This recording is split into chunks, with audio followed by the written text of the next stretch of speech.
Hello guys, and welcome back again to a brand new video.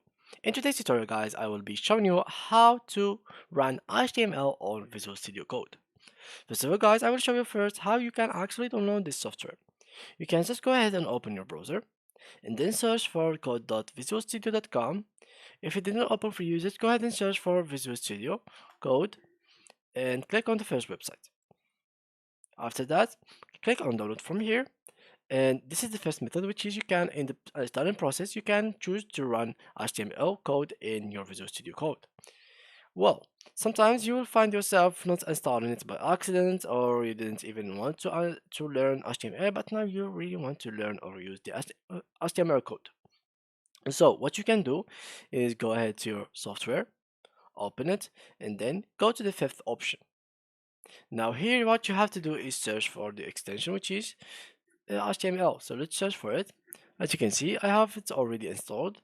So we can just, like, for example, use the HTML CSS support or HTML snippet. So for example, you can install it. Here we go. Install anyway. I usually to install it.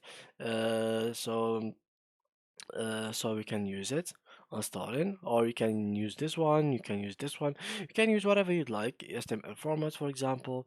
You can just install whatever you want. So here it goes, for example, again, you can install this one, and just like so. Now you have actually added the HTML and the CSS to your Visual Studio Code. So all you need to do is go here, file, and then new file, and create your new project in the HTML, and just like so you can now run the HTML code in your Visual Studio Code. So once more guys, if you didn't remember what to do, is just go here to the extension and search for the HTML in the extension or the marketplace, and download whatever HTML CSS extension you'd like, and just like so you have been added the HTML to your code. So yeah guys, that was it to today's video. If you enjoyed, please leave a like, and thank you for watching.